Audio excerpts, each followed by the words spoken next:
CM Revanth తో కొండా దంపతుల భేటీ ఇటీవల చోటు చేసుకున్న పరిణామాలపై చర్చ వారితో డిప్యూటీ సీఎం బట్టి విక్రమార్క సైతం హైదరాబాద్లోని ముఖ్యమంత్రి నివాసంలో మంత్రి కొండా సురేఖ దంపతులు సోమవారం సీఎం రేవంత్ రెడ్డిని కలిశారు. దీపావళి శుభాకాంక్షలు తెలిపిన అనంతరం ఆయనతో భేటీ అయినట్లు తెలిసింది. ఇటీవల జరిగిన పరిణామాలపై సీఎంకు వివరించినట్టు సమాచారం.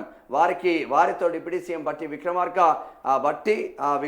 సైతం ఉన్నారు. ఎన్నో పేజీ 5వ పేజీలకు ఫుల్గా ఇదేంది కథ మొత్తం సుష్మిత లేనట్టుంది. కొండా సుష్మిత పటేల్ కానీ నిజంగా నిజంగా ఒక lady dynamic political entry.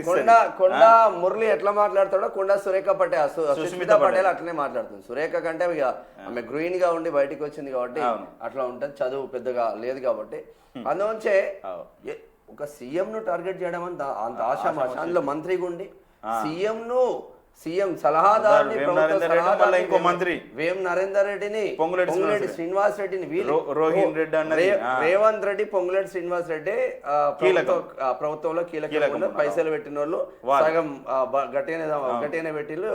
Karnataka election లో కూడా వీళ్ళ అంటే పొంగులేటిది లేదు కానీ రేవంత్ రెడ్డి భాగస్వామ్యం ఉన్నదని నడుస్తుంది చర్చ. ఇంత పెద్ద ఇటు పొంగులేటి శ్రీనివాస్ రెడ్డి, సీఎం రేవంత్ రెడ్డి, వేం నరేందర్ రెడ్డి, రోహిన్ రెడ్డి ఇంత మందిని టార్గెట్ చేసి చూసుకుందామని చిటికలు వేస్తాం. మొగోడు రాష్ట్రంలో ఎవడన్నా ఉన్నాడో చూపించండి కాంగ్రెస్ లో. నెక్స్ట్ అయితే ఖచ్చితంగా ఎంట్రీ ఇస్తుంది. ఇట్లా తొడగొట్టి చూసుకుందాం, ఎక్కడ భయపడేది లేదని చెప్పింది కొండా సుష్మిత పటేల్. గామె కదా అసలైన హీరో. ముఖ్యమంత్రి రేవంత్ రెడ్డితో మంత్రి కొండా సురేఖ దంపతులు సోమవారం భేటీ అయ్యారు. హైదరాబాద్లోని సీఎం రేవంత్ ఇంటికి వచ్చి దీపావళి శుభాకాంక్షలు తెలిపారు. అనంతరం ఇటీవల చోటు చేసుకున్న పరిణామాలపై సీఎం రేవంత్కు కొండా దంపతులు వివరించారు. కాగా మంత్రి కొండా సురేఖ ఇంటి వద్ద కొన్ని రోజుల క్రితం హైదరాబాద్ చోటు చేసుకున్న విషయం తెలిసిందే. మంత్రి మాజీ ఓఎస్డీ విషయంలో జూబ్లీహిల్స్లోని ఆమె నివాసం వద్ద నాటకీయ పరిణామాలు చోటు చేసుకున్నాయి. ఓఎస్డీ సుమాంత్ను రాష్ట్ర ప్రభుత్వం తొలగించింది. ఆయన్ను అరెస్టు చేసేందుకు మఫ్టీలో ఉన్న వరంగల్ టాస్క్ ఫోర్స్ పోలీసులు మంత్రి నివాసం వద్దకు వెళ్లడంతో కొండా సురేఖ కుమార్తె కొండా సుష్మిత వారిని గేటు వద్దే అడ్డుకున్నారు. ఈ సందర్భంగా సుష్మిత మీడియాతో మాట్లాడుతూ సంచలన ఆరోపణలు చేశారు. ముఖ్యమంత్రి రేవంత్ రెడ్డి, మంత్రులు ఉత్తమ్ కుమార్ రెడ్డి, పొంగులేటి శ్రీనివాస్ రెడ్డి, ఎమ్మెల్సీ వేం నరేందర్ రెడ్డి, కడియం శ్రీహరి తమ కుటుంబంపై రాజకీయ కుట్ర చేస్తున్నారని ఆరోపించారు. బీసీ మంత్రి అయిన తన తల్లి కొండా సురేఖను రాజకీయంగా అనగదొక్కే ప్రయత్నం జరుగుతుందని, రెడ్లందరూ కలిసి తమ ఫ్యామిలీని టార్గెట్ చేశారని విమర్శించారు. సుష్మిత చేసిన వ్యాఖ్యలపైన కొండా దంపతులు సీఎం రేవంత్ కు వివరణ ఇచ్చినట్లు సమాచారం. మరి ఇంత కట్టర్ కాంగ్రెస్ లో ఉండి మంత్రి బిడ్డై ఆ రేంజ్ లో మాట్లాడిన రాజకీయ నేతను ఒక్కనన్నా చూపించండి. స్పష్టంగా మాట్లాడింది. మళ్ళా ఎక్కడ కన్ఫ్యూజ్ లేకుండా, కాలయాపన లేకుండా, కన్ఫ్యూజ్ లేకుండా ట్రిగ్గర్ నొక్కినవా గన్ను బుల్లెట్ దిగింది అన్నట్టు దింపింది.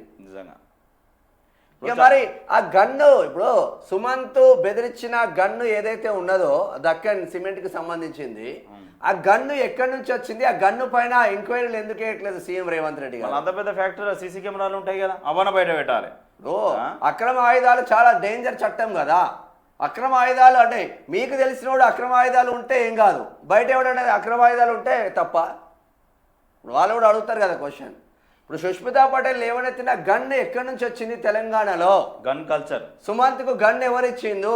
సుమంత్ నిజంగానే బెదిరించిండా, ఆరోపణలు చేసిందా?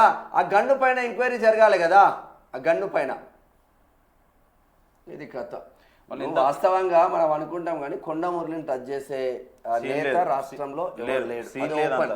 అది రెడ్డి అయినా, రావు అయినా, విలువ అయినా, కమ్మ అయినా, ముండూరు కాపు అయినా. అంటే పొలిటికల్ గా కాదు ఆయన చేసినటువంటి మంచి పనులు అవి. ఆయన ఏంటంటే ఏ పార్టీలో ఉండని, ప్రతిపక్షంలో ఉండని, ఆయన హోదా ఆయనదే. ఆయన టచ్ చేస్తున్నాడు అయితే ఎవరు లేడు. అందుకే రేవంత్ రెడ్డి కూడా ఈ ఉమ్మడి వరంగల్ జిల్లా నాయని రాజేందర్ రెడ్డి కాంచి మొదలు పెడితే, వర్ధనపేట ఎమ్మెల్యే కేఆర్ నాగరాజ్ కాంచి మొదలు పెడితే, స్టేషన్ గన్పూర్ ఎమ్మెల్యే కడియం శ్రీహరి కాంచి మొదలు పెడితే అందరు వచ్చి కూడా కంప్లైంట్ చేస్తే కూడా ఏం బీకలేకపోయింది కొండా మురళి. అవును, హీరో లాగా వచ్చిండు ఏడికి గాంధీ భవన్కు. ఏది మన అద్దాలు పెట్టి, ఈ అద్దాలు తీయడు మావాడు, అద్దాలు పెట్టి గాంధీ భవన్కి వచ్చిండు వివరణ కోసం, షోకాజ్ నోటీసు వివరణ కోసం. మరి కోమటిరెడ్డి రాజగోపాల్ రెడ్డికి ఏదే అంటే ఇయ్యం, మేము రెడ్డిలం కదా అనుకుంటారు. కానీ ఇంతమంది మినిస్టర్ ఎమ్మెల్యేలు ఉన్నారు, వాళ్ళ పిల్లలు ఉన్నారు, ఎవరు కూడా అట్లా మాట్లాడలేదు. సుష్మిత పటేల్ రాజకీయ పరిజ్ఞానం ఉంది, భయపడదు. ఫస్ట్ భయం అనేది లేదు ఇక బ్లడ్లో. భయం అంటే బ్లడ్ అంటావు అది.